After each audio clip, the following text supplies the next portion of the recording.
Sahabat Shalom, selamat pagi. Pagi ini kita ibadah Sabat, belajar bersama-sama, sediakan poin, catatan-catatan. Pada waktu nanti selesai ibadah, dibaca ulang lagi, direnungkan. Itu yang paling penting. Jangan saudara itu datang ibadah hanya tubuhnya, jiwa dan rohnya kemana-mana. Jadi kalau datang ibadah itu tubuh, jiwa dan rohnya harus sinkron. Jangan jadikan ibadah itu sebagai namanya rutinitas biasa. Datang ibadah itu harus memang saudara jangan berpoin dan catatan-catatan itu paling penting. Tanpa pemahaman isi kitab suci, maka sia-sialah hidup kita, sia-sialah hidup saudara. Begitulah isi kitab suci. Mari kita konsisten membaca kitab suci, itu konsisten saudara ya. Kalau engkau konsisten baca kitab suci itu, pasti engkau tahu isi kitab suci itu, pasti engkau tahu apakah dari mimbar itu dia menebarkan firman atau dia menebarkan racun. Ya. Pasti engkau tahu. Tapi kalau engkau tidak pernah membaca kitab suci itu, pasti engkau ditipu, engkau hanya ikut arus. Nah, kalau sudah seperti itu saudara ya, jadi apa? Ingat ya, bangsa Israel itu keluar dari Misraim itu jutaan orang. Masuk tanah Kanaan itu hanya 2 orang saudara ya. Mereka adalah Yosua bin Nun sama Kaleb bin Yefune. Hanya 2 orang ini. Makanya saya teliti kitab suci ini selama 23 tahun. Sudah 176 kali ini saya baca kitab suci ini. Saya teliti kedua orang ini memang luar biasa. Tidak pernah saya ketemukan kesalahan terhadap Tuhan. Jadi kedua orang ini sangat sempurna sehingga mereka lah masuk di tanah Kanaan. Begitu juga lah nanti saudara datang ibadah tidak ada perhatian, tidak mencatat, ya, hanya datang nganga-nganga saudara ya. Saudara tidak akan pernah masuk dalam kerajaan Tuhan. Ya. Tidak tahu itu apa namanya kebenaran itu. You know? Coba sekarang ini di mimbar-mimbar itu mereka katakan kebenaran-kebenaran, tidak menjelaskan apa itu kebenaran. Hanya mereka mengucapkan kebenaran, tapi mereka sendiri pun tidak tahu itu apa kebenaran. Kenapa saya mengatakan itu? Ya. Mereka sudah langgar firman Tuhan itu, mereka tinggalkan hukum-hukum Tuhan, tapi mereka bilangnya kebenaran. Ya. Akhirnya katanya apa? Bapalah iblis, iblislah bapakmu. Bapakmu dari dulu itu tidak pernah bicara kebenaran itu. Sampai kata-kata itu dicatat loh dalam kitab suci ini. Hari ini kembali kita buka Yohanan 8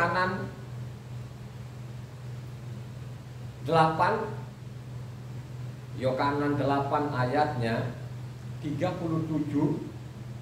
sampai kepada 59. Karena di lembaga kitab Indonesia itu ada 2 perikop di situ. Ya. Jadi hari ini terambil dari Yohanan, ya. Yohanan.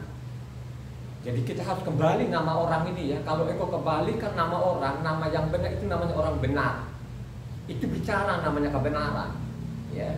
Jadi nama orang ini bukan dia Yohanes, bukan dia John. Dia lahir dari rahim ibunya. Karena dia orang Israel ini bernama Yohanan. 8 ayatnya 37 sampai ke 59. Satu orang membaca. Gak keras. Aku tahu bahwa kamu adalah keturunan Abraham, tetapi kamu berusaha untuk membunuh aku, karena firmanku tidak beroleh tempat di dalam kamu.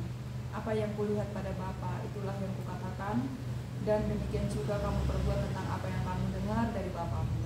Jawab mereka kepadanya, Bapa kami ialah Abraham. Kata Yesua kepada mereka, jikalau sekiranya kamu anak-anak Abraham, tentulah kamu mengerjakan pekerjaan yang dikerjakan oleh Abraham. Tetapi yang kamu kerjakan ialah berusaha membunuh aku.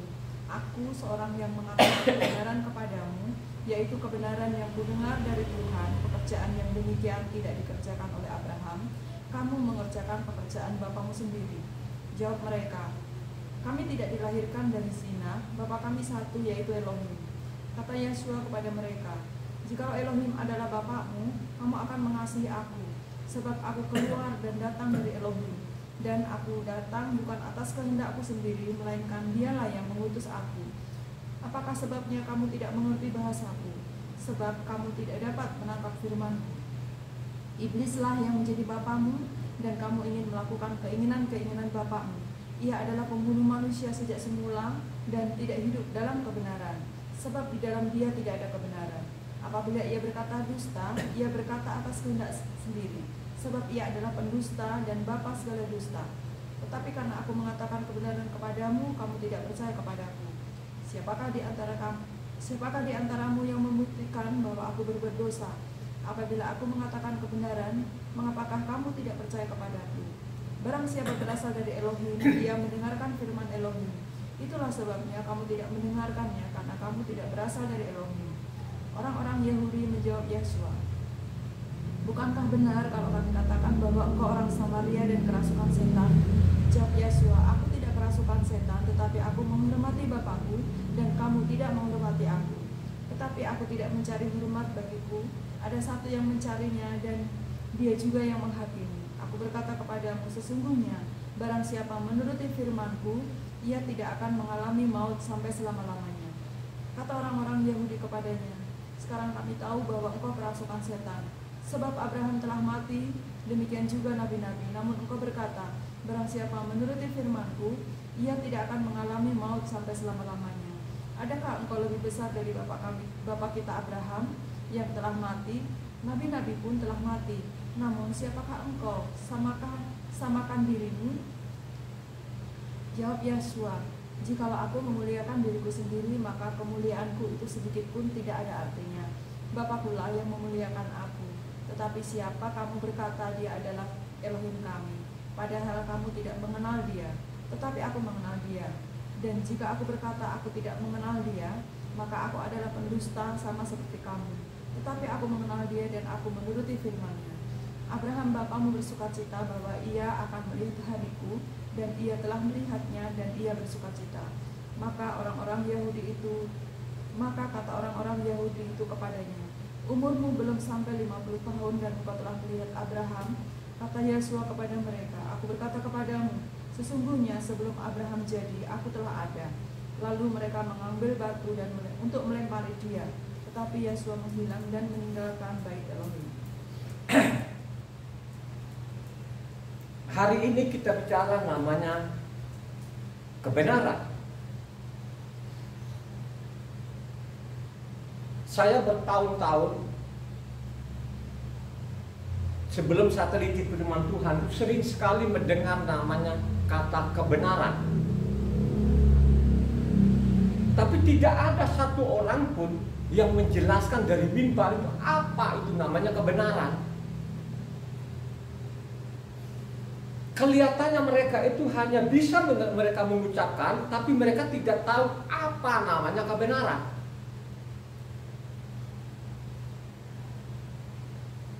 Kalau kita teliti kitab suci ini, kita baca dari Kejadian sampai Wahyu, baru kita tahu apa sih yang dikatakan namanya kebenaran itu.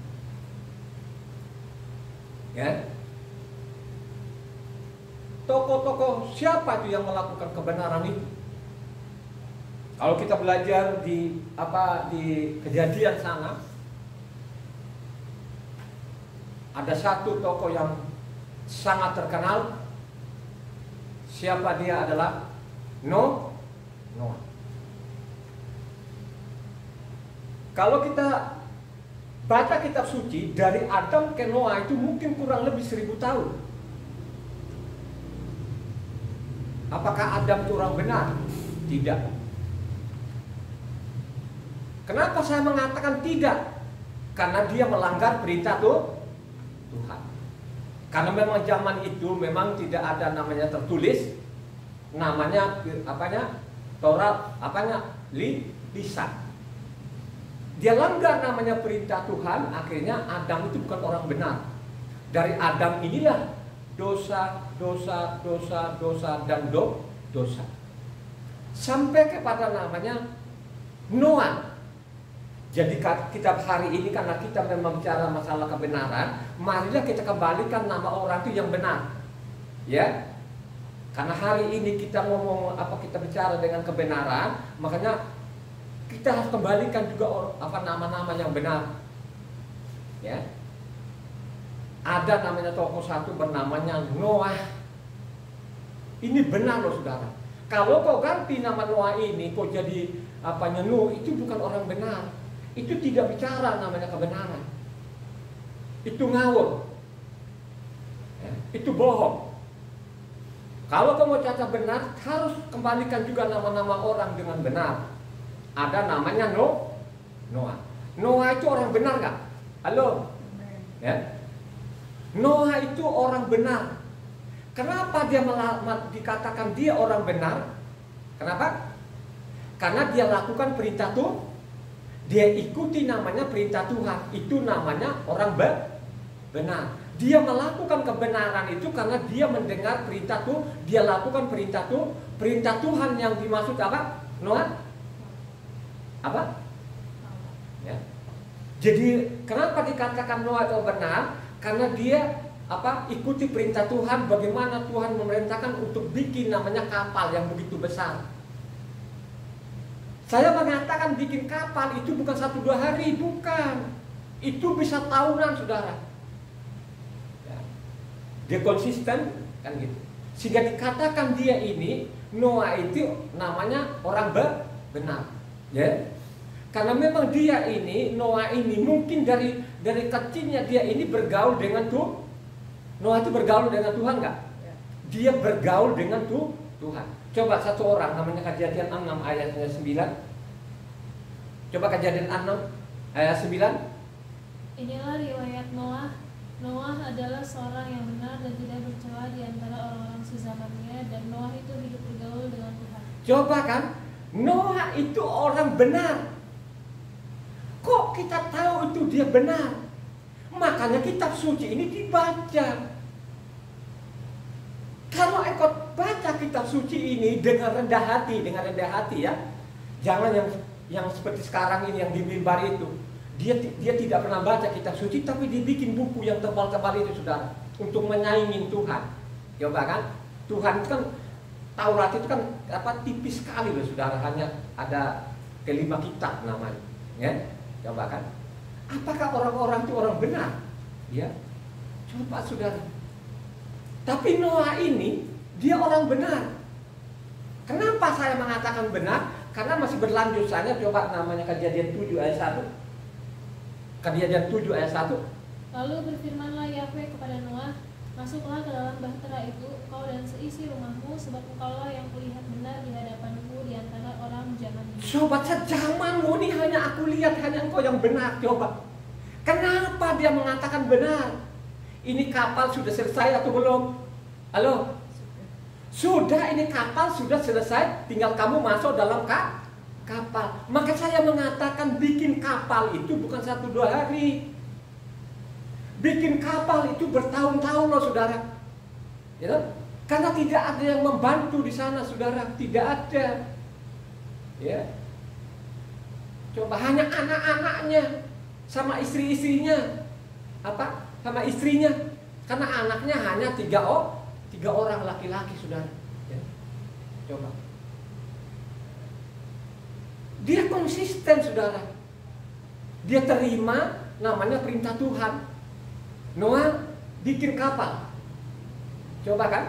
Yang paling lagi kalau dia ini orang-orang tidak konsisten, orang-orang tidak mengenal Tuhan, gak mungkin dia mau lakukan. Karena apa? Bikin kapal di atas gunung. Coba. Ya.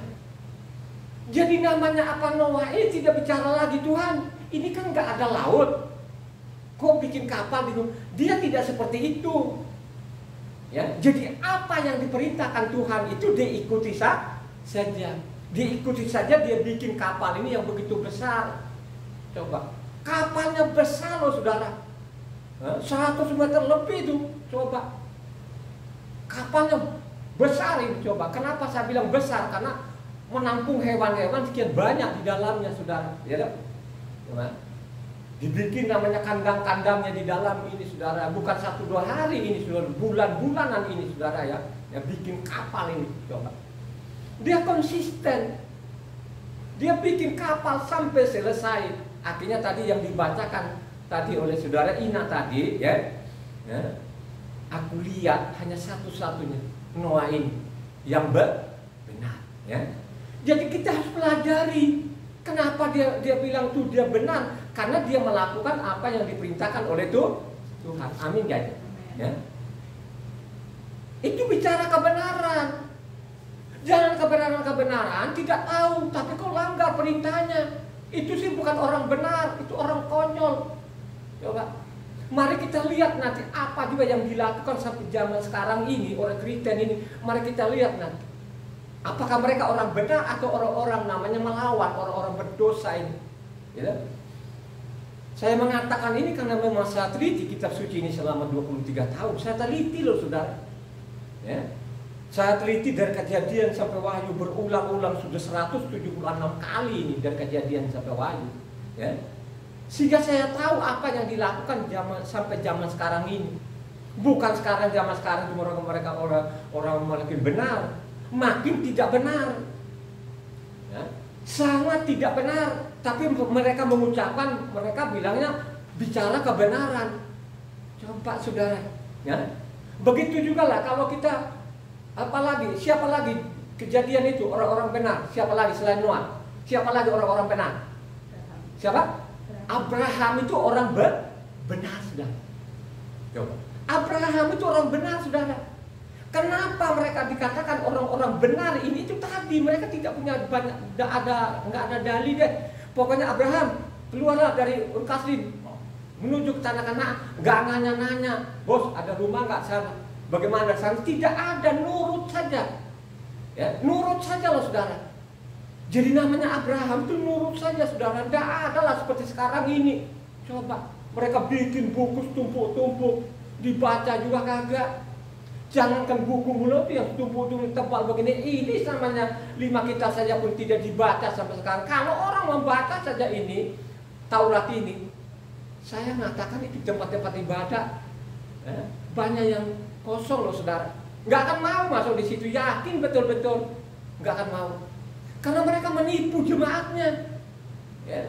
Saya mengatakan ini, saya punya data loh, saudara. Saya punya data. Nanti kita lihat, nah, ya. Kita perhatikan, kita catat apa yang dilakukan namanya sampai zaman sekarang ini, yang dilakukan khususnya orang Kristen ini. Apa benar mereka bicara kebenaran? Tidak. Ya, hanya mereka dari mimbar, mereka bilang benar-benar, tapi mereka tidak benar. Ya, tidak benar. Mari kita lihat nanti, mari kita telusuri. Gitu. Coba perhatikan namanya apa yang dilakukan namanya Abraham ini. Coba Kejadian 15 ayatnya 5-6. Kejadian 15. Lalu Yahweh membawa Abraham keluar serta berfirman, coba lihat ke langit, hitunglah bintang-bintang, jika engkau dapat menghitungnya. Maka firman-Nya kepadanya, demikianlah banyaknya nanti keturunanmu. Lalu percayalah Abraham kepada Yahweh, maka Yahweh memperhitungkan hal itu kepadanya sebagai kebenaran. Coba, dia percaya saja, dia terima tadi yang dikatakan oleh Tuhan, maka diperhitungkan bahwa dia orang benar. Ya. Itulah Abraham. Begitu juga lah kalau kita baca namanya Kejadian 22 ayat 18. Oleh keturunanmu lah semua bangsa di bumi akan mendapat berkat karena engkau mendengarkan firman-Ku. Coba, ulang lagi, sekali lagi. Oleh keturunanmu lah semua bangsa di bumi akan mendapat berkat karena engkau mendengar firman-Ku. Coba, karena engkau mendengar namanya apa? Perintah Tuhan. Coba saudara, jadi namanya Abraham nurut saja, saudara. Enggak seperti sekarang ini, saudara. Coba kan. Supaya dosa ini makin menumpuk-numpuk, bikin lagi namanya kitab-kitab tandingan ini saudara. Kalau kitab-kitab tandingan lu sekarang itu kau ikuti namanya perintah Taurat, kau mencintai namanya hukumnya Tuhan, Tauratnya Tuhan, itu tidak masalah.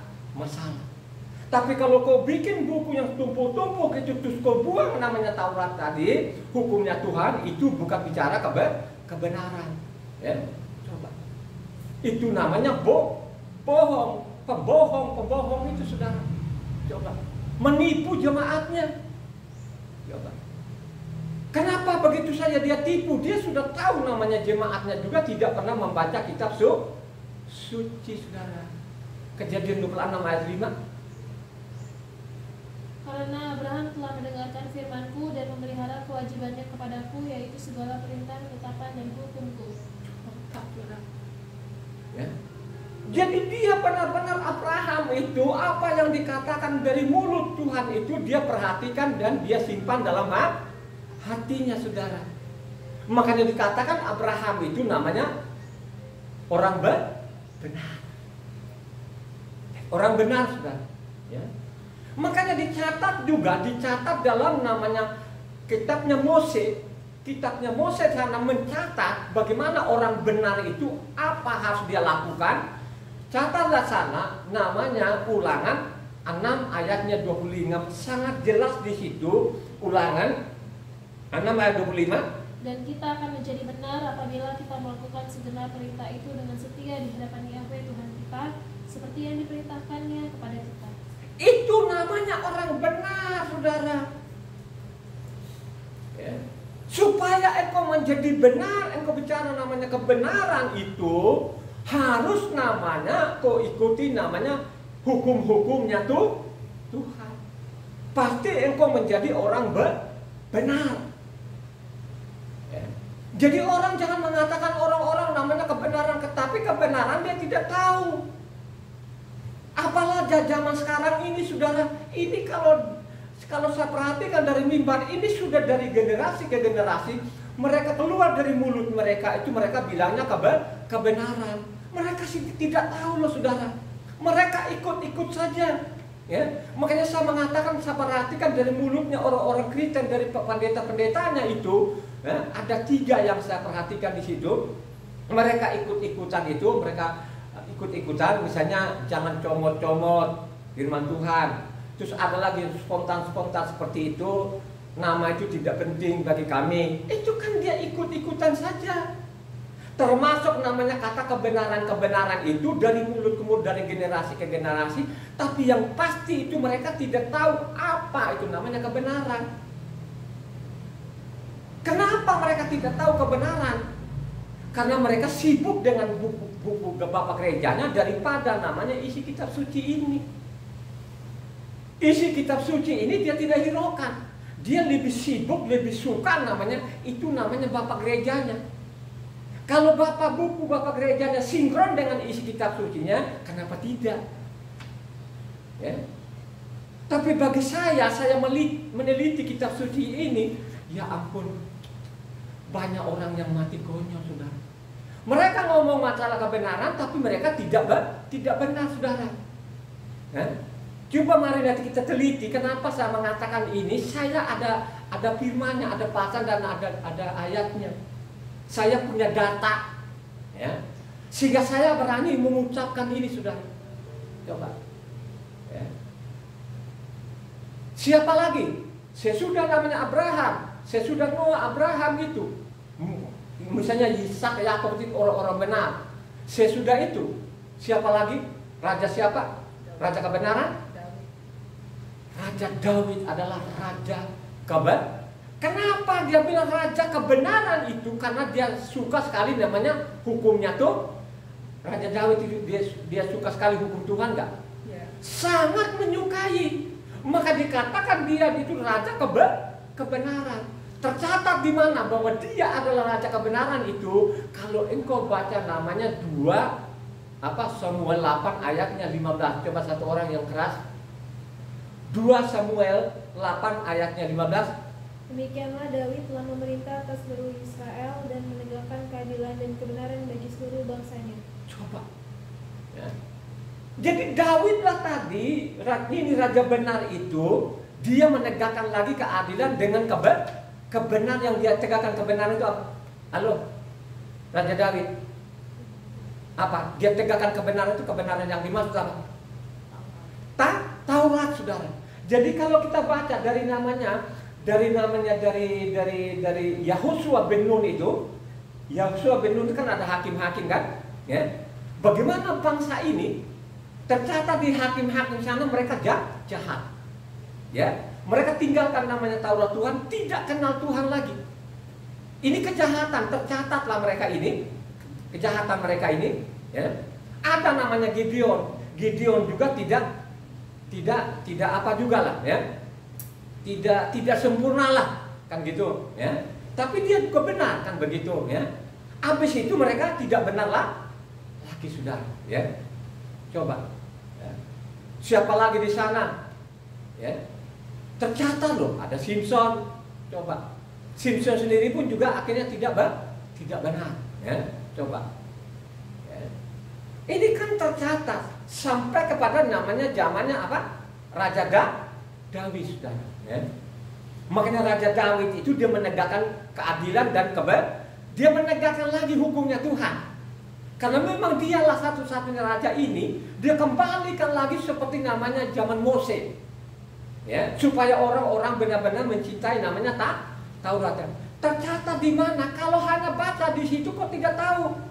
Tapi kalau kita baca keseluruhannya, khususnya namanya Mazmur sana, ya. Coba satu orang Mazmur 8 ayatnya 21-24. Mazmur 18 ayatnya 21-24. Mazmur 18 ayat 21-24. Sebab aku tetap mengikuti jalan Yahweh dan tidak berlaku fasik terhadap Tuhanku. Sebab segala hukumnya kuperhatikan dan ketetapannya tidaklah kujauhkan daripadaku. Aku berlaku tidak bercela di hadapannya dan menjaga diri terhadap kesalahan. Karena itu Yahweh membalas kepadaku sesuai dengan kebenaranku, sesuai dengan kesucian tanganku di depan matanya. Coba sesuai kebenaran. Kenapa seperti itu? Karena sangat dia mencintai namanya hukumnya tuh. Dia tidak fasik. Fasik itu saudara orang Israel ini, bukan di luar Israel. Dan tercatatlah dia namanya Raja Kebenaran ini sangat mencintai namanya hukumnya tuh. Sehingga dicatatlah dia ini bahwa Raja Daud ini, Daud ya, dia adalah Raja Kebenaran. Karena dia lakukan betul-betul dia mencintai namanya hukumnya tuh Tuhan. Tercatatlah nanti selanjutnya sana Mazmur 19 ayatnya 7-11 yang keras. Mazmur 19 ayatnya 7-11. Torah Yahweh itu sempurna, menyegarkan jiwa. Peraturan Yahweh itu teguh, memberikan hikmat kepada orang yang berpengalaman. Perintah Yahweh itu tepat, menyukakan hati. Perintah Yahweh itu murni, membuat mata bercahaya. Takut akan Yahweh itu suci, tetap ada untuk selamanya. Hukum-hukum Yahweh itu benar, adil semuanya. Lebih indah daripada emas, bahkan daripada banyak emas tua. Dan lebih manis daripada madu, bahkan daripada madu tetesan dari sarang lebah. Coba saudara, jadi dia mengatakan ini hukumnya Tuhan, ini Tauratnya Tuhan ini, dia lebih murni daripada emas 24 karat. Lebih manis daripada namanya apa? Madu, saudara. Tidak demikian sekarang ini. Mereka katakan suruh buang Taurat. Akhirnya apa? Dari mimbar itu bukan madu lagi, tapi racun, saudara. Mari kita telusuri nanti kitab suci ini. Bagaimana tadi dari madu mereka bikin racun, saudara. Kalau sudah menebarkan racun itu, akhirnya apa? Banyak orang yang mati kan? Halo? Banyak orang yang mati kok. Coba, Makanya saya mengatakan mari kita teliti kitab suci ini dengan benar baik. Jangan ikut-ikutan. Jangan lihat kebanyakan orang yang membelokkan hukum.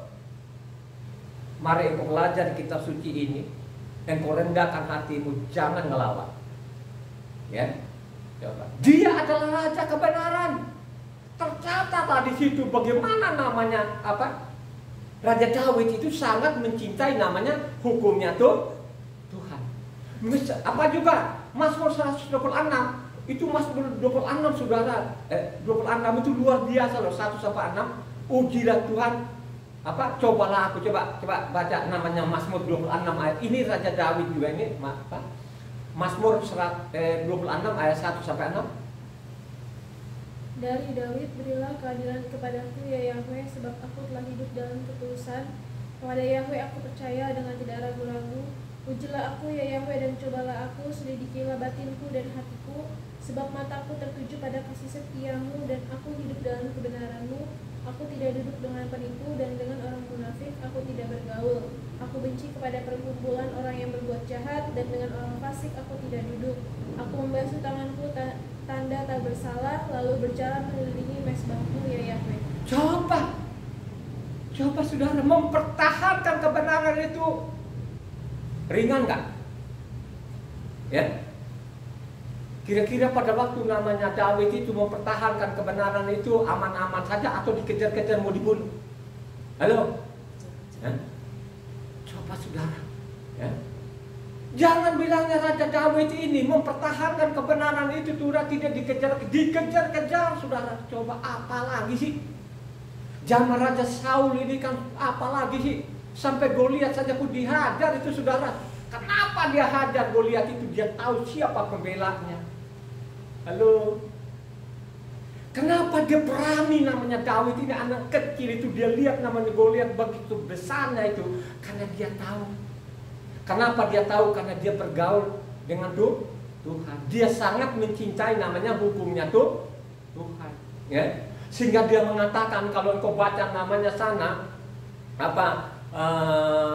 Samuel 17 sana itu mungkin ayat 45 karena kalau nggak salah sana, engkau datang dengan lembing, ya? Dengan tombak, dengan pedang, tapi aku datang dengan nama Yahweh. Benar nggak? Coba kau baca. Coba. Tetapi Daud berkata kepada orang Filistin itu, engkau mendatangi aku dengan pedang dan tombak dan lembing, tetapi aku mendatangi engkau dengan nama Yahweh semesta alam, Tuhan segala barisan Israel yang kau tantang itu. Saya sampai merinding loh saudara, bulu kudung loh saudara. Membaca tuh saya sampai merinding saudara. Itulah raja benar ini saudara.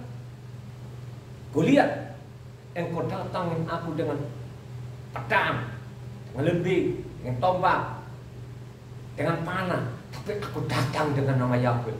Dengan gagah perkasanya ini anak kecil akhirnya dia hajar nggak Goliat, dia hajar sudah sampai mati, sudah dia penggal kepalanya. Coba saudara, ya. Taurat segala-galanya, Taurat itu segala-galanya lebih manis daripada madu. Ini raja benar saudara. Kenapa berjalanlah waktu ini jangan sampai ke zaman sekarang ini, orang rame-rame sekarang suruh buang namanya Taurat. Apakah ini orang benar? Ya, ini penjahat-penjahat saudara, pembangkang-pembangkang yang melawan Tuhan sampai saat ini saudara. Ini bukan sedikit saudara, ini sangat banyak sekali. Ya, coba. Kalau engkau baca lagi, kalau engkau baca di sana, memang tidak dicatat di situ namanya Mazmur 119 karena memang tidak dicatat di situ siap. Tapi saya yakin dan percaya 100% dia adalah Raja Daud. Itu apanya Mazmur Raja Daud. Kalau kita baca namanya Mazmur 119 di sana ayatnya 92 sampai 93 apa yang dikatakan situ? Coba. Saya yakin ini Mazmurnya Raja Daud. Saya yakin. Coba baca. Mazmur 119 ayatnya 92 sampai 93. Sekiranya Tauratmu tidak menjadi kegemaranku, maka aku telah binasa dalam sengsaraku.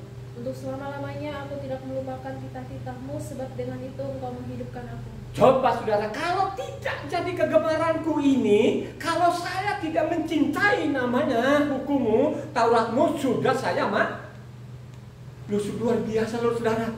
Coba, luar biasa. Beda sampai zaman kita sekarang ini. Mereka rame-rame bilang Taurat itu dibuang. Kalau sudah seperti itu mau jadi apa? Mau hidup, mati, tidak karu-karuan sudah. Coba. Kalau engkau tidak teliti kitab suci ini sudah mati kamu. Coba. Ini Raja Daud loh saudara. Ya. Lawan Goliat itu kan bukannya masalah sepele. Ini Goliat ini kan panglima terkenal namanya Palestina ini gede banget, hampir 3 meter apanya tingginya, gede banget loh, dengan anak kecil begini kan. Coba kita lihat, aku datang dalam nama Yahweh. Coba. Jadi namanya yang nama Tuhan itu sangat dia mencintai. Beda yang kita baca tadi ini. Yohanes 8, mereka tidak kenal lagi Tuhan ini. Coba. Mereka tidak kenal lagi. Taurat tidak kenal lagi. Apakah itu bicara kebenaran? Sampai saat ini pun tidak kenal. Bagaimana lu kenal sampai saat ini kalau sudah dirobah-robah semuanya? Coba. Apalagi sekarang mereka bilang ada namanya perjanjian baru. Ternyata di sana tidak ada yang baru. Benar mereka perbarui, manusia memperbarui seperti nama Tuhan diperbarui, nama-nama orang diperbarui. Coba kan ini kan konyol. Coba. Ya. Makanya kalau engkau baca lagi Mazmur 119 ayat 160 di sana bagaimana katanya? Mazmur 119 ayatnya 160. Dasar firman-Mu adalah kebenaran dan segala hukum-hukum-Mu yang adil adalah untuk selama-lamanya. Taurat itulah dasar dan segala galanya. Taurat itu adalah namanya kebenaran. Firman itu adalah Tauratnya. Taurat itu firman Tuhan, saudara. Itu namanya dasarnya, itu namanya kebenarannya, saudara. Ya, coba. Banyak orang sampai saat ini tidak dipahami. Coba. Bagaimana engkau memahami kalau engkau tidak pernah senggol namanya baca kitab suci ini? Tidak pernah mau baca.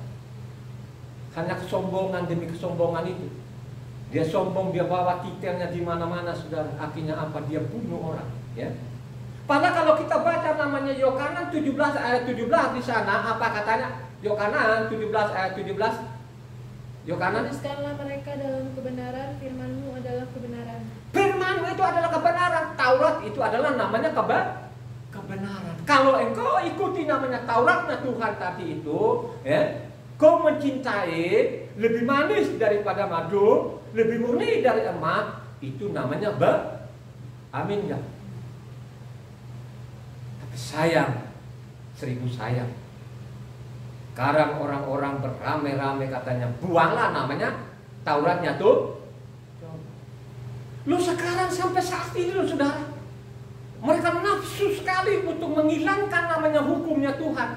Kurang apa lagi? Saya ini kan setiap namanya Sabat, saya sudah cantumkan di situ Matius 5 ayatnya 17 sampai 20. Tapi kan berjalanlah waktu, saya lihat dengan orang-orang, hanya ada satu orang dari Jawa Tengah, teman saya juga ini, itu Pak Edi namanya. Pak Edi itu tidak seiman dengan saya. Dia agamanya Buddha, tapi dia rajin sekali, ya. Apa setiap Sabat itu dia responin. Coba. Yang lain-lain hilang sudah. Ada lagi satu teman saya juga adalah namanya Pak Pani, Insinyur Pani Pangaila. Tiap Sabat dia respon. Sabas, Salam, Patara. Ya. Jadi saya mencatat di situ saudara ya. Hilang, berjalan waktu mulai hilang saudara. Mereka tidak nafsu lagi melihat itu. Dianggap saya itu namanya sudah sesat. Itu otaknya yang sesat. Kalau otaknya tidak sesat, mestinya itu kan ada ayat, ada pasal dan ada ayat dia baca. Coba. Saya memperhatikan. Benar juga ya. Kita lihat dari Adam sampai Noah. Berapa orang yang hidup? Hanya ada 8 orang. Coba. Sodom dan Amora, berapa orang? Hanya ada 3 orang yang lolos. Ya, dari tanah Israel masuk tanah Kanaan, orang Israel berapa orang? Hanya 2 orang yang masuk. Sudah. Ingat baik-baik, sudah dikasih perumpamaan ini. Kalau jemaat atau pendengar ini masih bandel juga, tidak memperhatikan apa yang saya sampaikan ini, tidak mencatat dan tidak direnungkan lagi, Tuhan itu cepat atau lambat dia akan datang. Pada waktu dia datang lagi tidak seperti dulu lagi.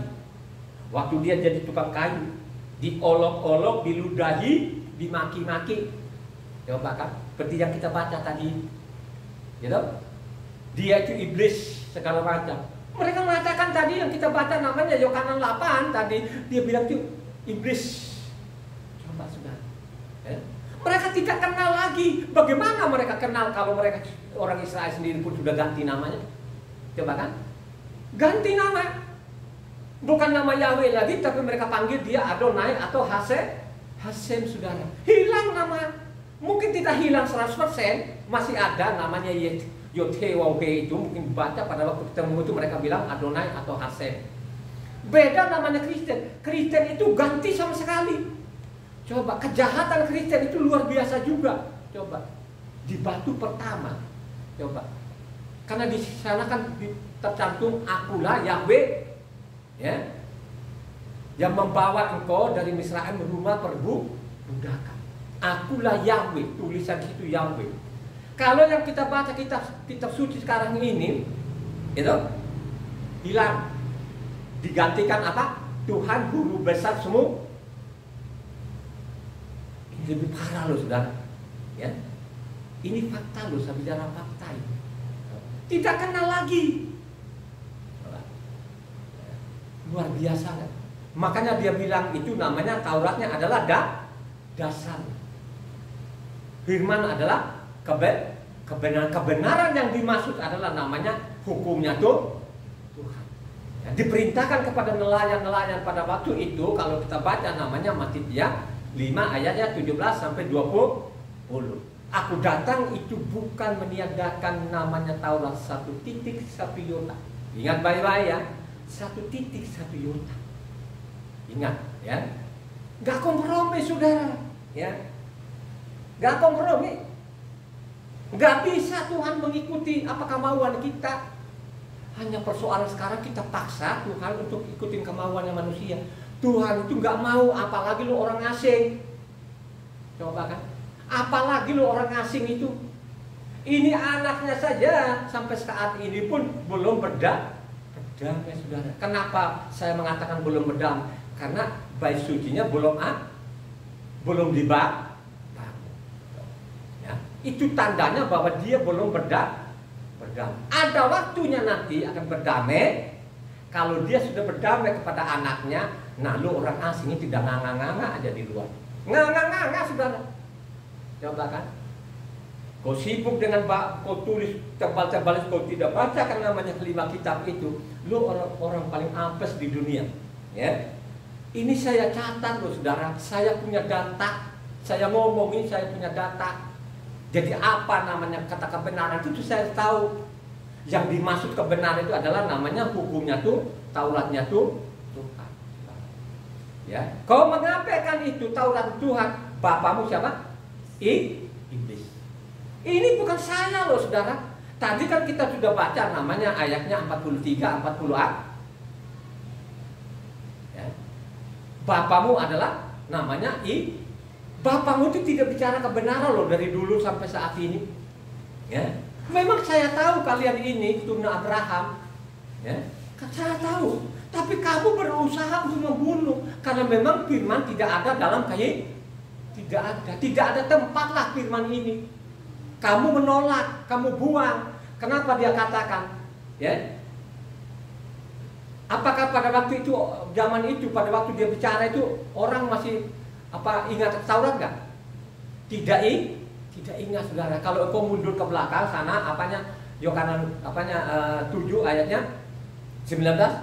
Coba Yohanes 7 ayat 19. Bukankah Mose yang telah memberikan hukum Torah kepadamu, namun tidak seorang pun di antara kamu yang melakukan hukum Torah itu? Mengapa kamu berusaha membunuh aku? Coba kan, saudara, ya? Kan tidak ada lagi katanya ini yang melakukan Taurat ini orang sudah dibuang ini Taurat kan? Coba kan? Akhirnya kalau kita baca di Roma 2 di sana, akhirnya Roma 2 ayat 89, kan Tuhan marah sekali di situ. Kalau kita lihat itu Roma 2 ayatnya 89. Tetapi murka dan geram kepada mereka yang mencari kepentingan sendiri, yang tidak taat kepada kebenaran, melainkan taat kepada kelaliman. Penderitaan dan kesesakan akan menimpa setiap orang yang hidup, yang berbuat jahat, pertama-tama orang Yahudi dan juga orang Yunani. Coba, saudara, dia nggak mau peduli, saudara. Ya. Siapa saja yang tidak taat namanya kebenaran, tidak taat kepada hukum Tuhannya, ya kan? Coba, saudara, akan kena celaka, akan mati konyol. Ya. Ini loh fakta loh sampai saat ini. Ini fakta loh, saya bicara ini fakta. Banyak orang mati konyol karena itu tadi. Mereka tidak tahu apa itu namanya kebenaran. Yang dimaksud itu adalah namanya hukumnya tuh kelima apa kitab itu. Jadian, Luaran, Imamat, Bilangan dan Ulangan. Ya. Kalau ditanya itu namanya kejadian apa sih, paling ya dicatat siapa sih, ada tokoh-tokoh besar seperti yang saya katakan tadi. Ada namanya Adam, ada namanya Noah, ada namanya Abraham, ada namanya Ishak, ada Yakub. Kan nggak saja isinya kan di situ saja. Kalau kita baca namanya Keluaran itu apa sih? Bagaimana orang Israel keluar menuju tanah Kanaan? Di sana pun juga dicatat juga peraturan. Itu saja nggak ada. Kan nggak ada yang sulit. Tuhan sendiri mengatakan tidak ada yang sulit. Ya. Firman itu tidak jauh dan tidak sebelah laut. Firman itu ada di mulutmu dan di hatimu. Banyak orang yang tidak paham kata-kata itu. Kalau dia paham itu, dia ambil keputusan, dia baca kitab suci, dia baca, terus dia simpan dalam hatinya, jangan lolos dari maut. Kasih tahu loh saudara, ya. Ingat baik-baik ya, anaknya saja dihajar, apalagi namanya orang asing ini. Ya. Lanjut, kalau kita baca, ini masalahnya sekarang kan mereka tidak kenal lagi kan, jadi mereka tidak kenal lagi ini, tidak kenal loh, ya. Tidak kenal nama-nama Yahweh lagi. Kenapa mereka tidak kenal lagi ini? Ya, sekalipun namanya sudah banyak kali mujizat-mujizat yang dilakukan tadi, ya, tetap saja menginginkan untuk dibunuh kan begitu coba. Karena itu tadi manusia ini makin menyimpang, ya. Menyimpangnya apa? Karena merasa mereka yang paling pintar, karena mereka adalah profesor, doktor, dengan dia mengatakan ini tukang kayu ini, coba. Jadi dilihat tukang kayunya sudah jadi nafsu. Itulah yang terjadi sampai saat ini saudara. Ini fakta loh saudara. Coba. Sekarang yang di mimbar-mimbar itu doktor-doktor nggak? Doktor, profesor saudara. Mereka mengatakan, wah mereka teriak-teriak kebenaran. Tapi mereka langgar namanya kebenaran. Tapi mereka tidak merasa langgar saudara. Coba kan. Ya, kenapa seperti itu? Karena sudah terkunci mata rohani dengan gelarnya tadi itu. Sehingga Tuhan tidak menyingkapkan sehingga tidak ada lagi firman yang masuk dalam hatinya. Mental terus itu saudara. Kalau sudah seperti itu, tetap saja mereka berusaha supaya namanya Tauratnya Tuhan dibuang saudara. Ya. Coba. Ya.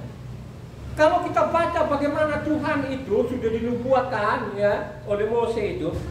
Coba kalau kita baca Ulangan 32 ayat 39-40. Ulangan 32 ayatnya 39 sampai 40. Lihatlah sekarang bahwa akulah dia, tidak ada Tuhan kecuali aku. Akulah yang mematikan dan yang menghidupkan. Aku telah meremukkan, tetapi akulah yang menyembuhkan. Dan seorang pun tidak ada yang dapat melepaskan dari tanganku. Sesungguhnya aku mengangkat tanganku ke langit dan berfirman, demi aku yang hidup selama-lamanya. Kan sama tadi ya, kalau kita baca di sini.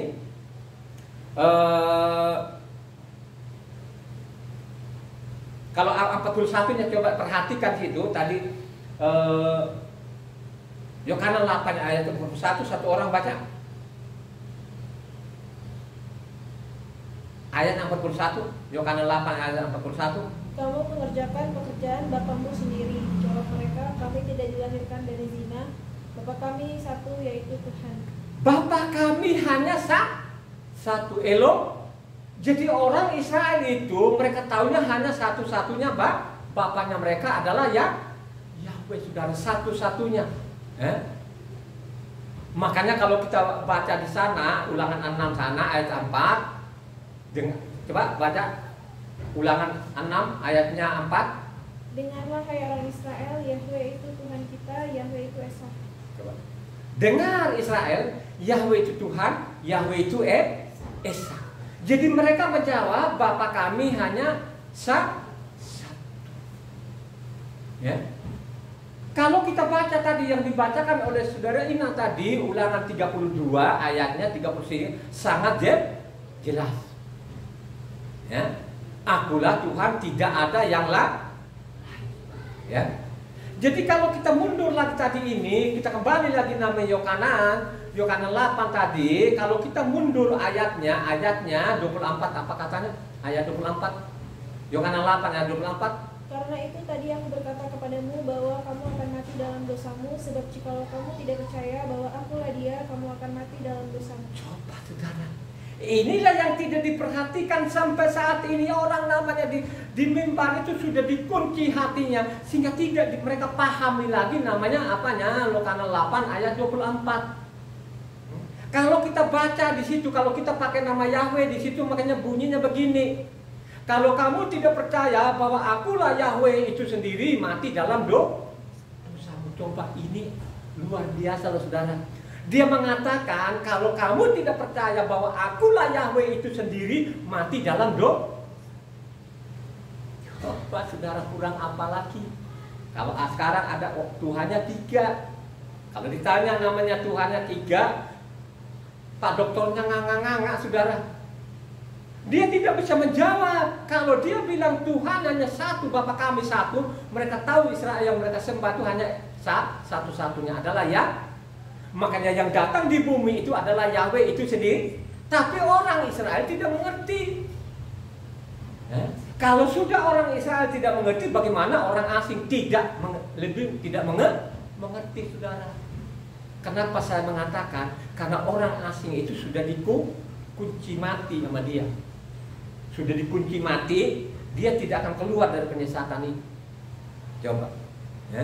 Kecuali sekarang orang asing itu yang merendahkan dirinya, yang tidak bawa-bawa atributnya, pasti dia selamat. Orang asing yang tidak bawa-bawa atributnya, yang rendahkan hatinya, dia baca namanya kitab suci dari Kejadian sampai Wahyu, pasti dia selamat. Dia ikutin apa yang diperintah, pasti dia akan selamat. Itu namanya kebenaran. Ya, jadi ingat ya, orang asing yang merendahkan hatinya, kalau di hadapan Tuhan itu seperti namanya Noah, seperti namanya Abraham, segala macam, Ishak, Yakub itu berhadapan Tuhan, mereka tidak bawa apa-apa. Mau ngomong pun 2 kali, mau balas 2 kali omong itu mereka tidak mah. Apa yang dikatakan Tuhan itu pasti bilang yang G.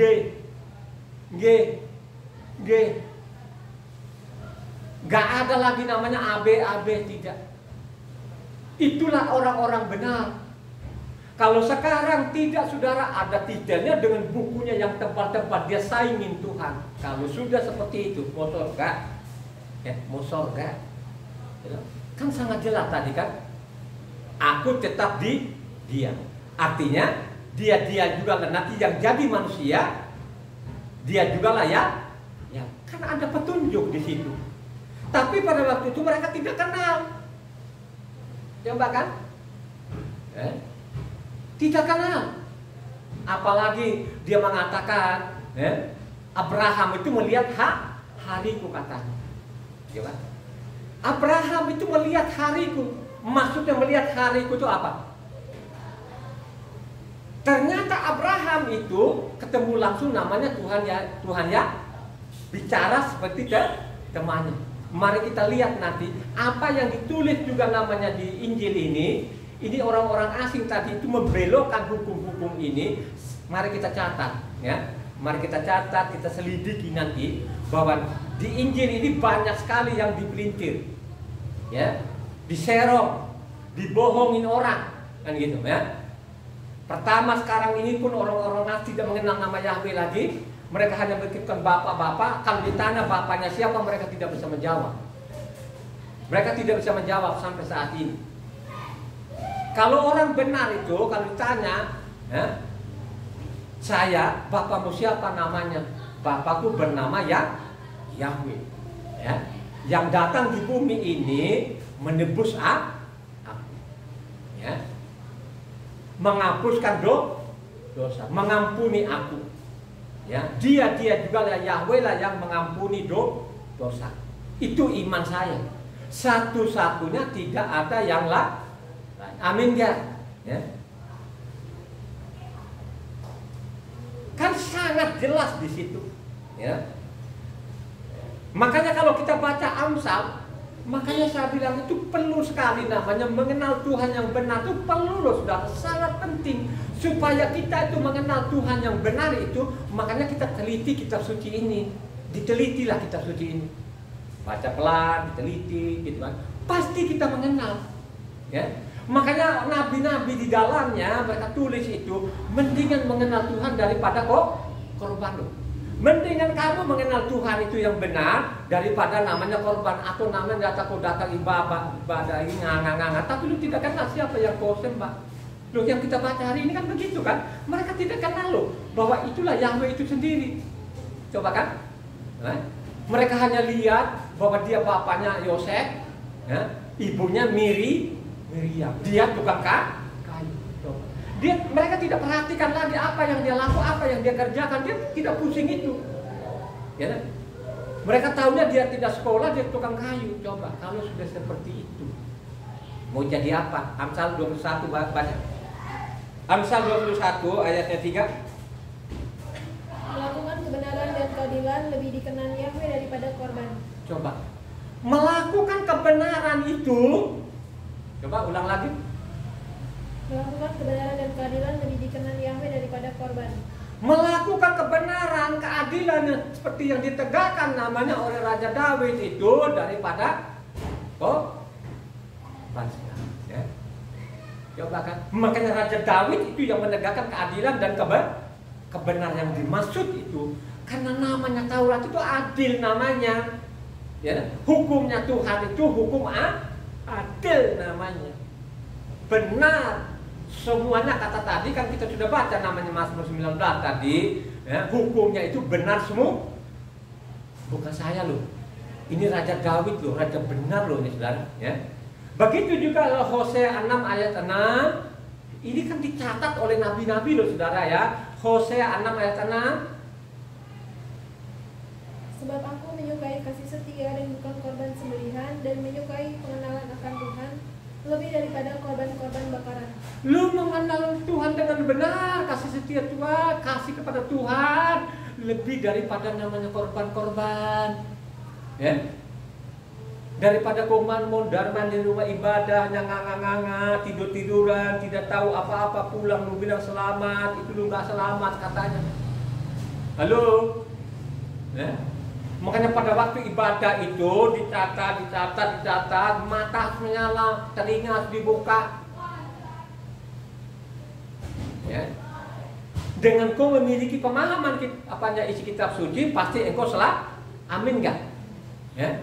Begitulah Yeremia 9 ayat 23-24 sana dicatat bagaimana ini kita bicara kebenaran loh saudara. Kita bicara kebenaran, kita mengenal Tuhan yang benar. Karena yang kita baca hari ini seperti itu.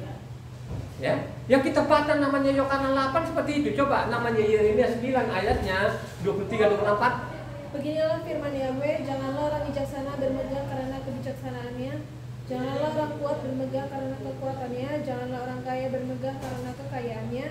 Tetapi siapa yang mau bermegah, baiklah bermegah karena yang berikut, bahwa ia memahami dan mengenal aku, bahwa akulah Yahweh yang menunjukkan kasih setia, keadilan dan kebenaran di bumi, sungguh semuanya itu kusukai, demikianlah firman Yahweh. Coba saudara,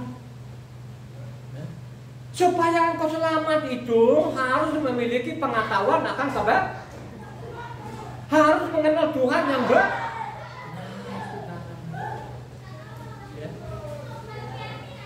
Tidak demikian yang kita baca tadi ini, Yohanes 8 saudara.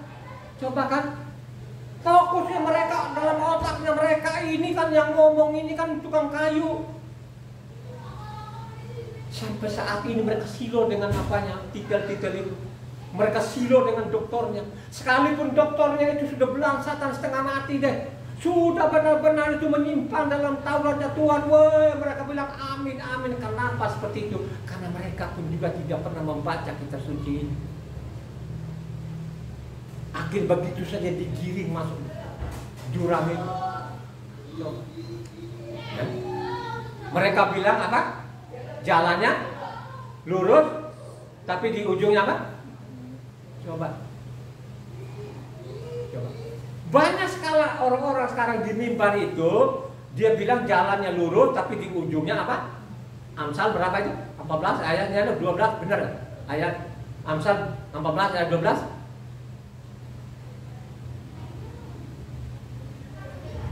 Ada jalan yang disangka orang lurus, tetapi ujungnya menuju maut. Coba bayangkan sekadar mereka berkatakan di mimbar itu kita bicara dengan kebenaran, kita bicara dengan kebenaran, tapi mereka tidak lakukan kebenaran. Coba nama Tuhannya diganti, hari-hari ibadahnya ganti, semua diganti. Mereka bilangnya kebenaran. Saudara, itu penipu. Jangan ikuti. Kan dicatat semua ini kan nabi-nabi ini, saudara. Nabi manapun tidak pernah saya ketemukan itu supaya Taurat itu dibuang, tidak pernah saya ketemukan. Malah sebaliknya, supaya namanya hukumnya Tuhan itu dibiar. Ya. Jangan sekali mengurangi, ya. Jangan kau tambahi, jangan dikurangi. Coba. Kalau sampai nanti kau tambahi, kurangin, akhirnya kau dianggap namanya penipu. Kata Amsal 30 ayatnya 6. Coba. Amsal 30 ayat 6. Jangan menambahi firman-Nya supaya engkau tidak ditegurnya dan dianggap pendusta. Coba sekarang di mimbar banyak pendusta, penipu ulung. Ditipulah orang sekian orang sekarang ini. Ya kan? Padahal ini kan saya pakai catatan. Coba sekian orang ini di luar sana ada yang mendengar, dicatat, besok dia tidak akan masuk. Kalau dia memahami kitab suci ini, kalau dia pahami betul-betul itu yang saya suruh catat itu, besok dia tidak akan masuk rumah ibadahnya. Dia tinggalkan. Yakin betul-betul dia tidak akan mau.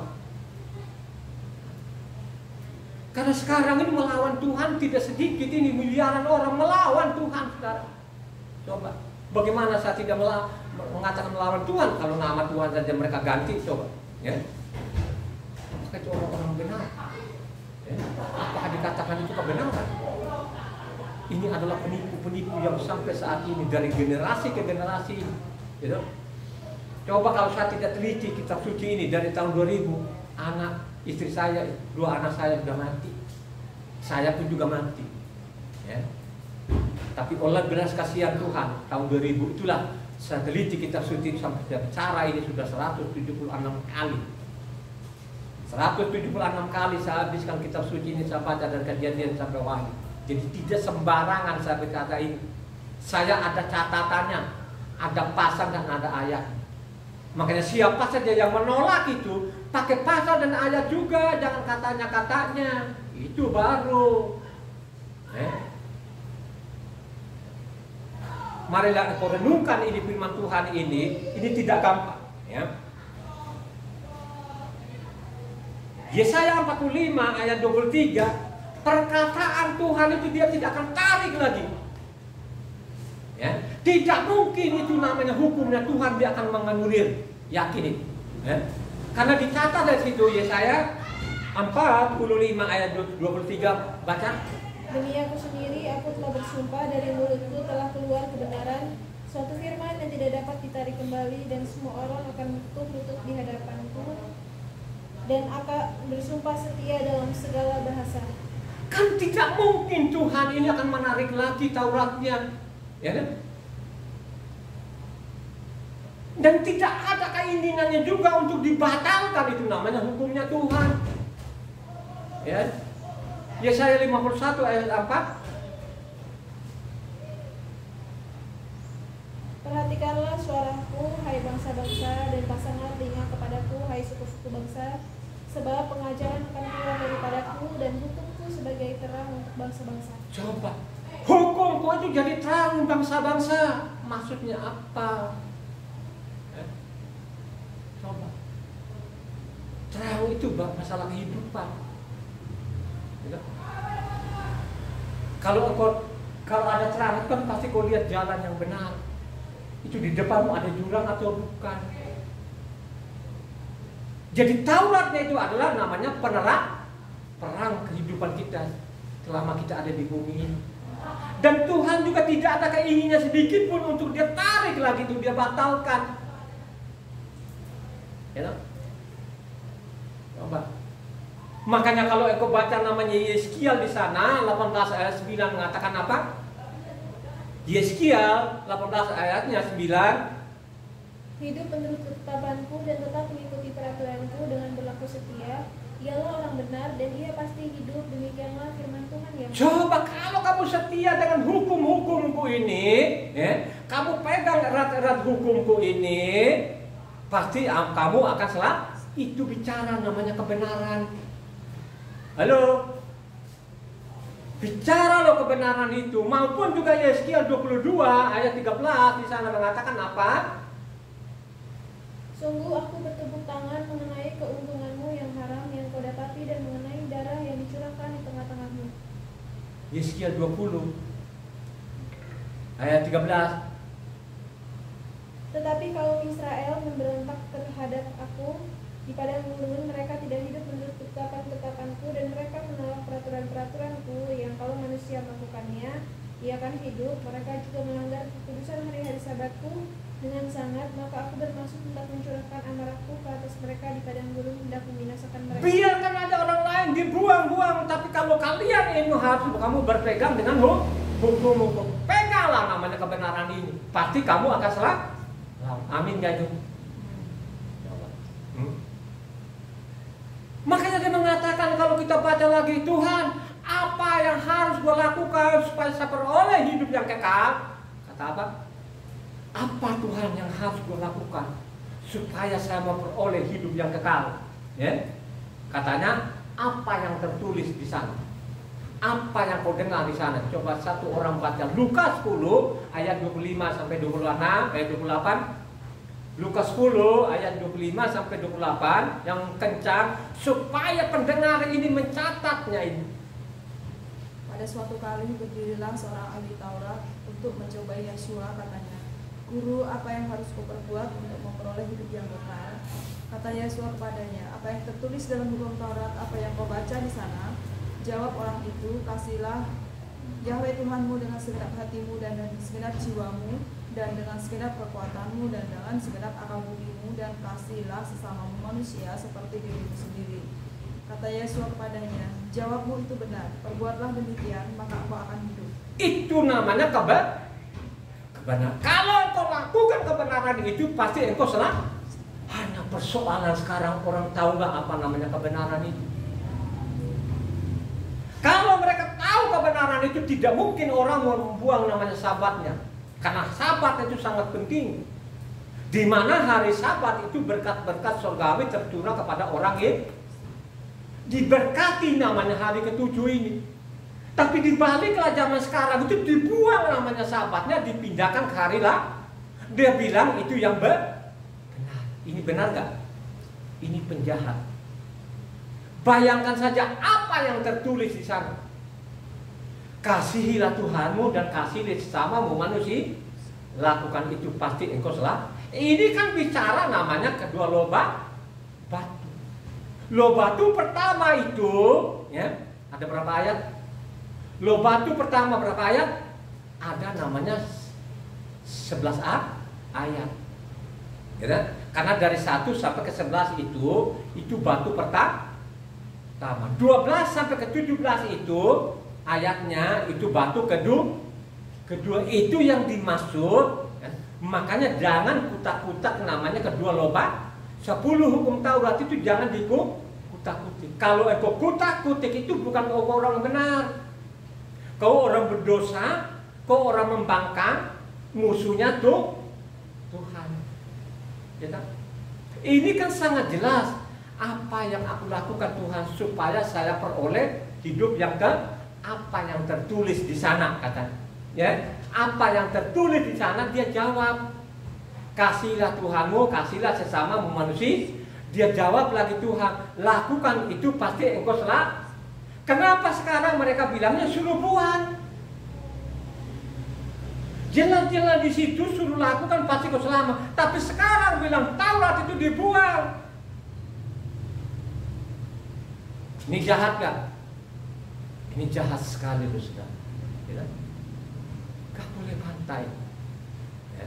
Makanya kau catat hari ini. Kita bicara kebenaran apa? Kebenarannya. harus jelas prakteknya itu apa, yang harus kita lakukan itu apa.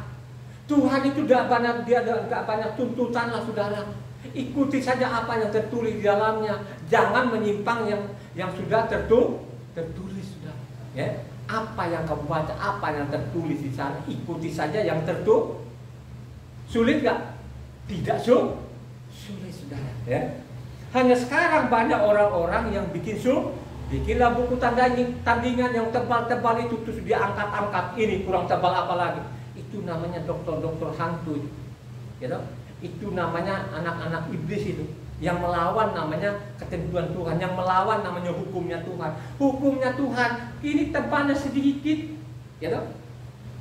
Kalau tekuni saja itu namanya bisa dihafal saudara. Gak ada yang sulit-sulit, itu tidak pernah ada yang sulit. Yang bikin sulit sekarang ini yang di mimbar-mimbar itu, bikin sekolah-sekolah supaya mempermanenkan dosa. Ini fakta. Mau nolak pakai apa mereka sekarang ini? Mengajak orang-orang masuk jurang. Coba suruh buang itu Tauratnya. Mari kita lihat nanti benar-benar mereka ini jahat-jahat ini. Kalau kita nanti kita teliti nama itu tidak terlalu tulis banyak, karena memang banyak sekali yang tulis ini. Ya, kalau saya tulis semua itu berjam-jam loh saudara. Ya, ini kan saya ambil inti-intinya saja. Ya. Misalnya Amos sendiri pun bagaimana ini namanya hukumnya Tuhan ini awalnya tadi zamannya Daud ini Taurat itu lebih manis daripada madu, tapi kan berjalanlah waktu akhirnya menjadi racun sudah. Ya, bukan mereka anggap lagi ini namanya Taurat itu manis, Taurat itu lebih manis dari madu, malah mereka putar balikin menjadi racun. Coba baca Amos 5 ayat 7. Hai kamu yang mengubah keadilan menjadi ibu dan yang mengempaskan kebenaran ke tanah. Coba mengempaskan tanah kebenaran kan tak? Akhirnya namanya kebenaran Taurat itu disuruh kalau sudah disuruh buang yang lu taburkan kepada jemaatnya apa? Racun sudah. Ya. Kalau kau sudah bilangnya buang namanya Taurat, itu bukan jadi madu lagi, tapi kau kasih sama orang namanya racun sudah.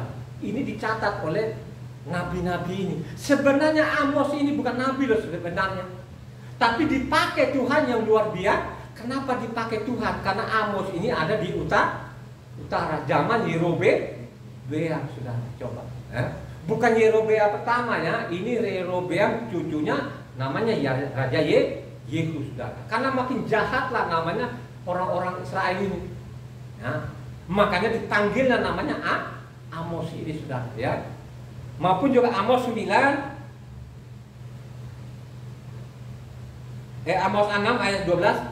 Amos 6 ayat 12. Berlarikah kuda-kuda di atas bukit batu, apa dibaca orangkah melaut dengan lembu? Sungguh kamu telah mengubah keadilan menjadi racun dan hasil kebenaran menjadi itu. Coba kan, lu bilang kebenaran tadi, mesti kau sampaikan dong gitu yang sebenar-benarnya. Tapi lu ubah sekarang, akhirnya bukan kebenaran. Akhirnya jadi apa? Ibu itu apa Iwana? Racun saudara. Sekarang diracunin orang saudara. Coba kita lihat sekarang banyak orang mati, nggak karu-karuan. Ada yang mati sakit gitu kan.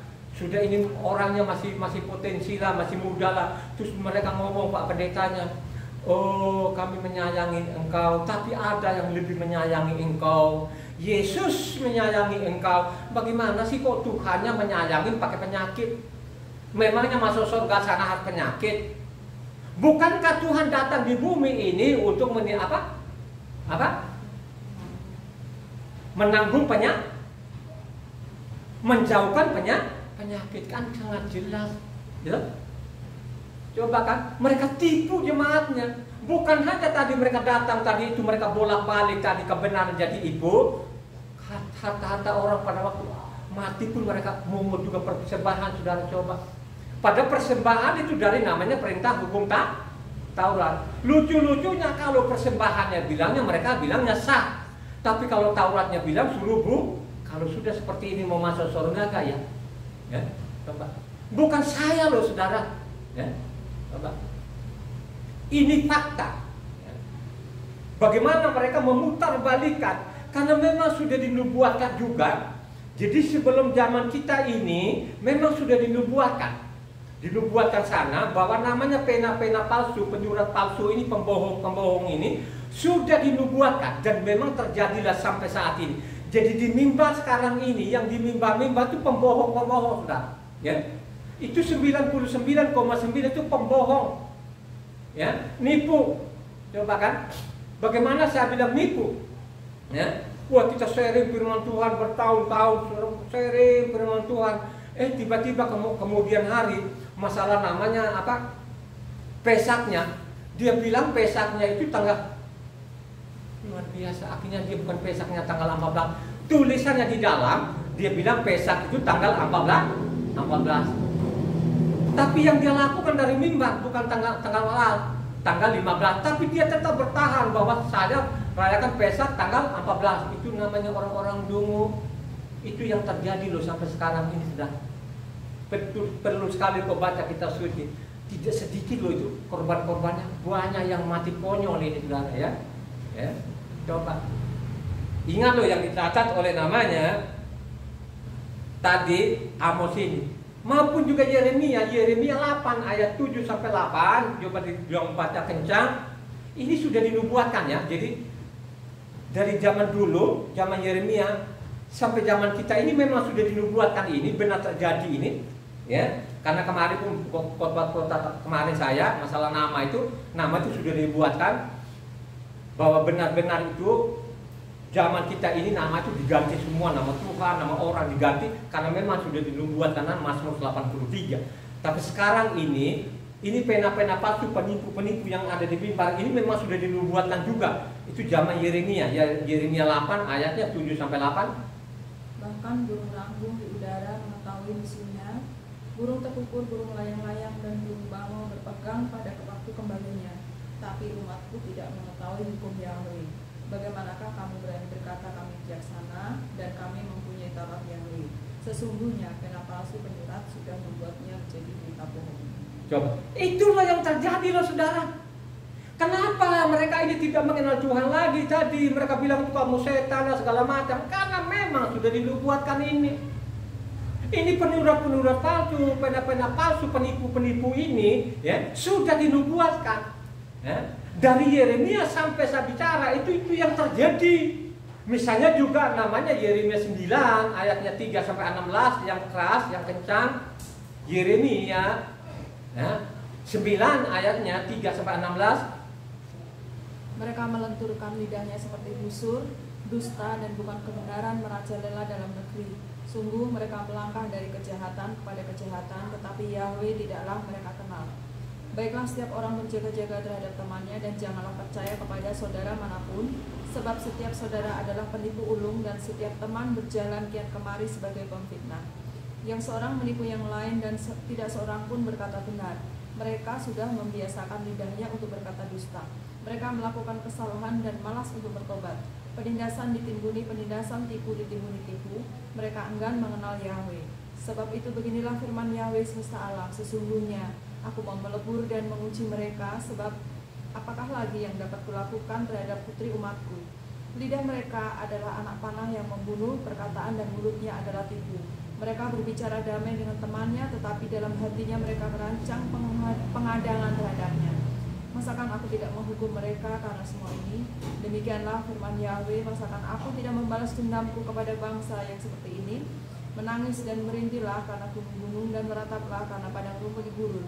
Sebab sesungguhnya sudah tandus sampai tidak ada orang yang melintasinya, dan orang tidak mendengar lagi suara ternak, baik burung-burung di udara maupun binatang-binatang, semuanya telah lari dan sudah lenyap.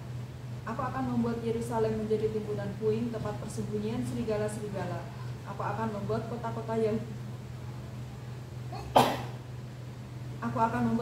Yehuda menjadi sunyi sepi, tidak berpenduduk lagi. Coba, benar nggak? Sampai sekarang ini Yerusalem benar-benar nggak? Sempat nggak kosong belum? Sampai sekarang pun juga kosong, mana bait sucinya? Coba kan, ini kan ulah-ulah namanya apa, penipu-penipu ini. Dan penipu-penipu itu sampai saat ini pun tetap berjalan, saudara. Kenapa saya bilang penipu-penipu sekarang ini? Ini juga pun orang Kristen juga. Tadi ya waktu kita baca namanya Yohanes 8 tadi itu bicara orang asing atau bicara sama orang-orang Israel? Ya. Ini bicara sama orang Israel, saudara. Kalau keempat penginjil itu tidak bicara namanya orang-orang Yunani, orang manapun, bicara kepada orang-orang Israel. Ya, coba kalau kita baca namanya di sana Matius 10 sana, jangan menyimpang ke bangsa lain.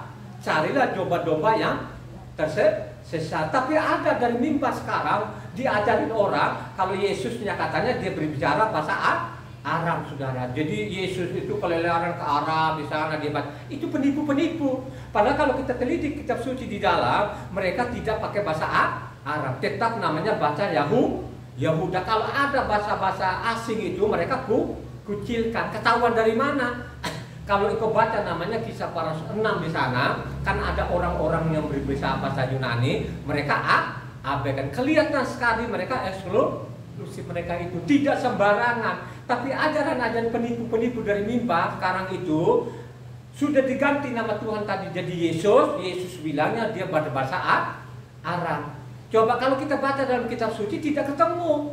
Itulah penipu-penipu. Penipu yang paling lagi yang saya catat di dalam yang tidak ada duanya. Pantasan saya mengatakan kenapa mereka ini suruh buang Taurat ini. Ini namanya antek-anteknya iblis itu tadi. Bapamu adalah iblis. Coba baca ulang lagi ayat 43 tadi yang Yohanes 8 ayat 43. 43 yang keras.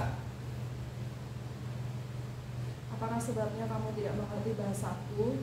Sebab kamu tidak dapat menatap firmanku. Terus 44. Iblislah yang menjadi bapamu dan kamu ingin melakukan keinginan-keinginan bapamu.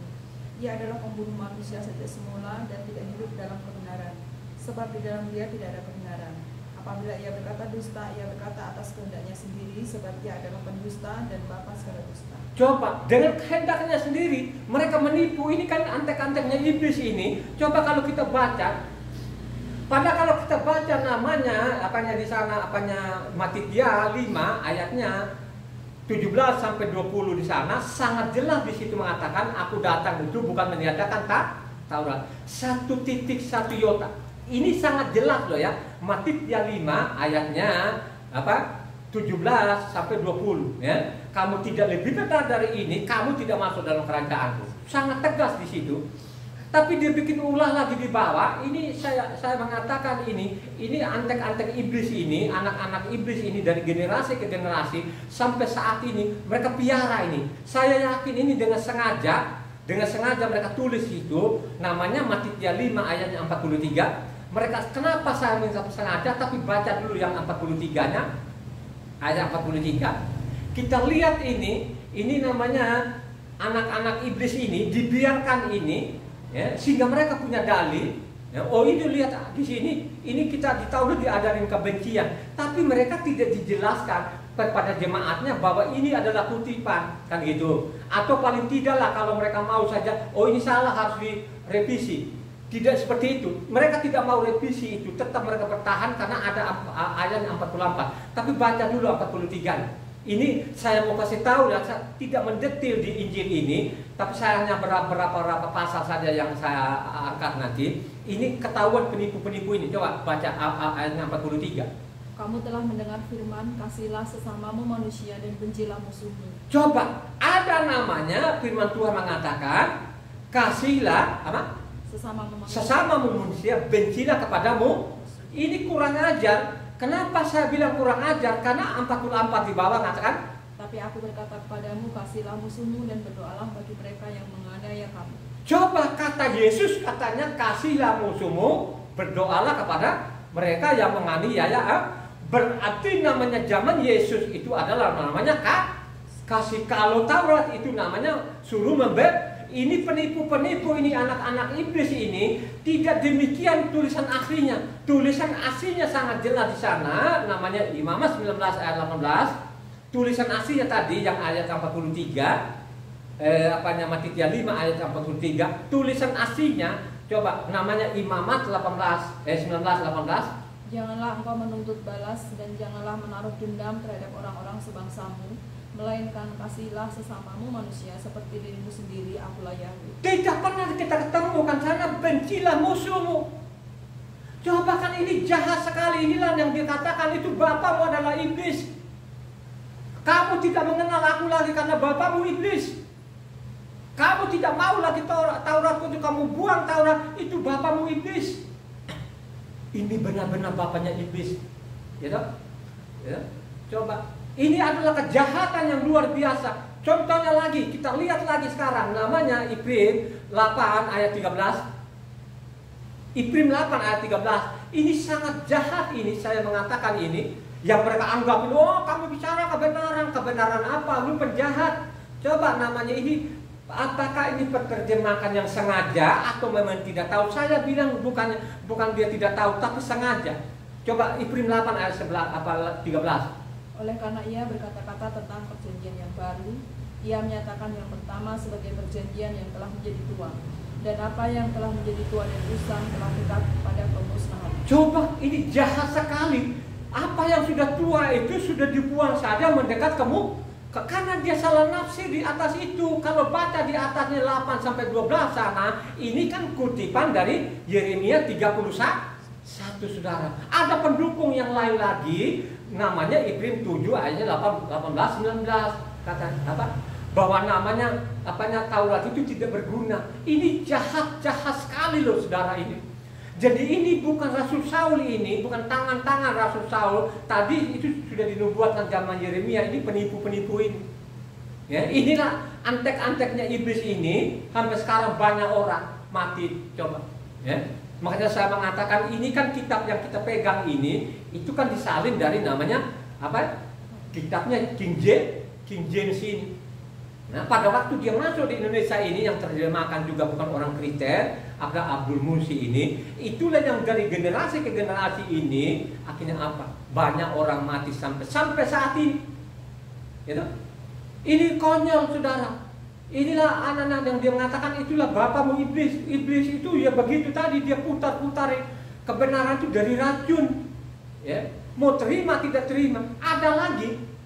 Kalau kita baca lagi Galatia. Ini saya mau buka loh saudara, saya mau bongkar semuanya kejahatannya ini. Yang mereka bilang orang Kristen, inilah perjanjian baru kan katanya kan gitu kan. Ini perjanjian baru, benar yang kami sampaikan katanya. Ini penipu-penipu itu harus dibongkar. Kelakuan mereka ini dari generasi, bukan mereka yang sekarang ini kan dari generasi ke generasi ini. Coba Galatia 2 ayat 16. Coba. Galatia 2 ayat 16. Kamu tahu bahwa tidak seorang pun yang dibenarkan oleh karena melakukan hukum Taurat, tetapi hanya oleh karena iman dalam Yeshua HaMasiah. Sebab itu kami pun telah percaya kepada Yeshua HaMasiah, supaya kami dibenarkan oleh karena iman dalam HaMasiah, dan bukan oleh karena melakukan hukum Taurat. Sebab tidak ada seorang pun yang dibenarkan oleh karena melakukan hukum Taurat. Tidak ada satu orang yang dibenarkan bahkan itu kurang ajar betul. Benar-benar kurang ajar. Ya. Coba bayangkan aja Matitia 5 mengatakan di sana ayat 17-20, aku datang itu bukan meniadakan satu Taurat, tapi di sana mengatakan ya bahwa tidak ada satu orang pun dibenarkan karena melakukan hukum Taurat. Ini konyol, tapi kalau kita baca tulisan aslinya Mazmur 143 ayatnya 2, coba yang kencang. Mazmur 143 ayat 2 yang keras.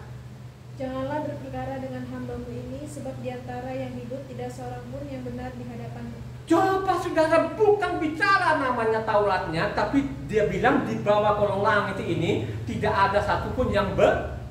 Kenapa mereka tidak benar? Karena mereka menyimpang dari hukumnya Tuhan saudara. Ini diputar-putar balik ini akhirnya banyak orang mati, banyak orang mati. Coba kan ikuti kelakuan penipu-penipu dari mimbar sampai detik ini. Coba kan? Ya. Coba mau ikutin ini. Saya mengatakan ini kan saya pasal dan ayat. Saya teliti ini bertahun-tahun, 23 tahun. Contohnya lagi. Ya. Mereka mengatakan Tuhan itu tidak bisa dilihat. Coba, Tuhan itu tidak bisa dilihat. Contoh ini penipu-penipu ini, mereka tulis ini, mungkin disengaja atau memang si terjemahkan ini dulu karena memang ini kan sudah berulang-ulang direvisi ini, ya mungkin ada yang peluang-peluang itu mereka masukin namanya ayat-ayat siluman ini, ayat-ayat siluman, tapi dia tidak terlalu menguasai namanya isi kitab suci ini. Coba kita lihat lagi. Ini kan katanya Tuhan itu tidak bisa dilihat oleh siapapun, kan gitu. Tidak ada lah orang yang bisa melihat Tuhan itu. Contoh namanya ini apa di Injil. Yohanes 1 ayat 18, enggak cepat. Yohanes 1 ayatnya 18. Yang pernah melihat Tuhan, tetapi anak tunggal Tuhan yang ada di pangkuan Bapa, dialah yang menyatakannya. Coba tidak ada satu orang pun yang melihat katanya, kan gitu. Lanjut lagi Yohanes 6 ayat 46. Yohanes 6 ayat 46. Hal itu tidak berarti bahwa ada orang yang telah melihat Bapa, hanya Dia yang datang dari Coba Bapa, kan? dialah yang telah melihat Bukan Bapa. berarti ada orang loh yang melihat Bapa loh, yang melihat Tuhan loh, kecuali namanya ya dia sendirilah sebenarnya. Ini hanya kan mereka mau pisahkan antara Bapa dengan anak, kan gitu. Maupun juga 1 Timotius 6 ayatnya 16. Jadi seolah-olah itu Tuhan tidak bisa kelihatan, ini bohong. Dialah satu-satunya yang tidak takluk kepada maut, bersemayam dalam terang yang tak terhampiri. Seorang pun tak pernah melihat Dia, dan memang manusia tidak dapat melihat Dia. Baginya lah hormat dan kuasa yang kekal. Ini omong kosong, tidak benar ini. Karena kenapa saya tidak benar? Nanti kan dia akan menulis juga Yohanes tadi kembali Yohanes 8 ayat 56. Yohanes 8 ayat 56. Abraham bapamu bersukacita bahwa ia akan melihat hariku, dan ia telah melihatnya, dan ia bersukacita. Coba kan dia melihat, dia bersukacita, dia ketemu di Tuhan, dia bersukacita. Di mana? Mari kita telusur, kita suci, ya, supaya kita bongkar ini kejahatan-kejahatan, khususnya juga Kristen ini, karena ini kan saya baca di Injil ini. Saya tidak mengatakan perjanjian baru, ya, saya memang tidak ada di dalam yang baru. Saya katakan Injil saja. Kenapa saya berani katakan Injil? Karena Yahweh lah yang jadi manusia. Itu namanya kabar baik, ya, gitu loh. Itulah isi kitab sucinya begitu. Hanya isi kitab suci Injil ini sudah sekian persen itu diperkosa, diserong, kan itu. Karena memang Tuhan sendiri pun mengatakan, kalau kita baca Matitia 11 ayat 12 6, kitab suci itu diserong, ya, maupun juga Lukas 16 di sana digagahi. Ya. Mari kita lihat tadi ini yang dikatakan tadi bahwa manusia itu tidak melihat Tuhan, pada manusia itu nabi-nabi pernah melihat Tuhan. Contoh 1 namanya Abraham. Abraham itu melihat Tuhan, bertatapan muka, ngobrol-ngobrol. Kejadian 12 ayat 7. Cepat. Kejadian 12. Ketika itu Yahweh menampakkan diri kepada Abraham dan berfirman, Aku akan memberikan negeri ini kepada keturunanmu, maka didirikannya di situ mezbah bagi Yahweh yang telah menampakkan diri kepadanya. Jadi Tuhan itu menampakkan dirinya kepada Abraham, ya. Baru nanti kita tahu dia menampakkan dirinya itu benar-benar seperti manusia, seperti Abraham, atau dengan kemuliaannya. Kita harus baca tuntas. Kejadian 17 ayat 1.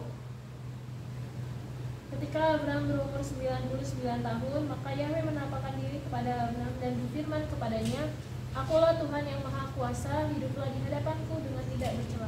22, habis dibicara tadi Tuhan naik kembali ke atas. Setelah selesai berfirman kepada Abraham, naiklah Tuhan meninggalkan Abraham. Artinya ada wujudnya di situ yang dia ketemu, ya. Baru nanti kita benar-benar yakin bahwa pada waktu ketemu Abraham itu dengan tidak pakai kemuliaannya seperti Abraham saja. Mari kita baca namanya Kejadian 18 ayat 1 sampai 4. Kemudian Yahweh menampakkan diri kepada Abraham dekat pohon terbanting di Mamre, sedang ia duduk di pintu kemahnya waktu hari panas terik. Ketika ia mengangkat mukanya, ia melihat 3 orang berdiri di depannya. Sesudah dilihatnya mereka, ia berlari dari pintu kemahnya menyongsong mereka, lalu sujudlah ia sampai ke tanah serta berkata, Tuanku, jika aku telah mendapat kasih Tuanku, janganlah kiranya lampaui hambamu ini. Biarlah diambil air sedikit, basuhlah kakimu, dan duduklah beristirahat di bawah pohon ini. Jadi ini kalau kita baca selanjutnya, karena itu ada namanya 32 ayat itu. Baru kita tahu itu bahwa benar-benar yang berhadapan dengan Tuhan, dia tidak pakai tubuh kemuliaannya, dia datang di bumi, dia tanggalkan kemuliaan, dia pakai namanya tubuh seperti manusia, sehingga bicara dengan Abraham, ya, seperti temannya. Maupun juga Kejadian 26 ayatnya 2, ini juga menampakkan dirinya kepada Ishak. Ada 3 orang situ dia menampakkan dirinya.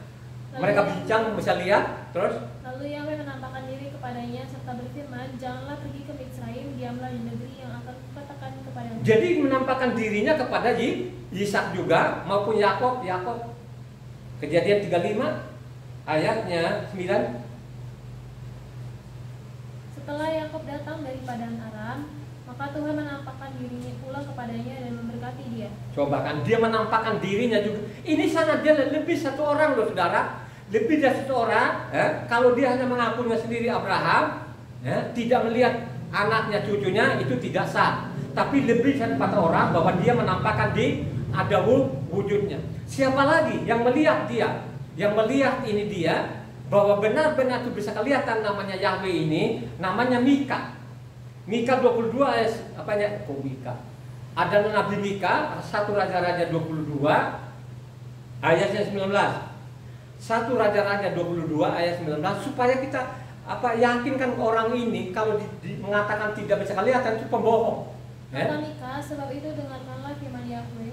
Aku telah melihat Yahweh sedang duduk di atas tahtanya dan segenap tentara sorga berdiri di dekatnya, di sebelah kanannya dan di sebelah kirinya. Coba kan, akhirnya yang dilihat itu betul-betul namanya seperti namanya gambaran manusia, ya, bukan gambaran pohon atau gunung gitu kan. Mika itu bisa lihat kepada Tuhan. Maupun Amos 7 ayat 7.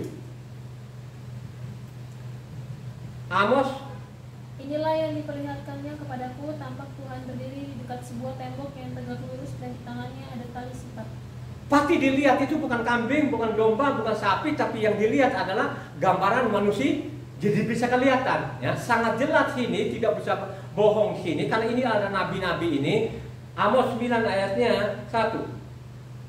Kulihat Tuhan berdiri dekat mezbah dan ia berfirman, pukullah hulu tiang dengan keras sehingga ambang-ambang bergoncang dan runtuhkanlah itu ke atas kepala semua orang, dan sisa-sisa mereka akan kubunuh dengan pedang. Tidak seorang pun dari mereka akan dapat melarikan diri, dan tidak seorang pun dari mereka akan dapat meluputkan diri. Coba saudara, kurang apa lagi? Ya, ini kan kelihatan. Kalau kita baca tadi Yohanan, maupun juga 1 Timotius 6 tadi, seolah-olah tidak bisa kelihatan saudara. Ini adalah pembohongan yang luar biasa, penipu-penipu. Ini jangan diikuti, bahwa Tuhan kita itu bermakhluk, berwujud, berbentuk. Itu yang disembah Abraham, Ishak dan Yakub. Makanya dia juga lah yang datang di dunia ini sebagai anak manusia. Aminkah itu? Ya. Maupun Yesaya 6 ayat 1. Yesaya 6 ayat 1. Dalam tahun matinya Raja Usia, aku melihat Tuhan duduk di atas tahta yang tinggi dan menjulang, dan ujung jubahnya memenuhi bait suci. Coba, Yesaya saja pun melihat Tuhan itu duduk di atas tahta. Yang duduk di atas tahtanya itu apa, berbentuk patung atau dia berbentuk orang? Pasti gambaran manusia.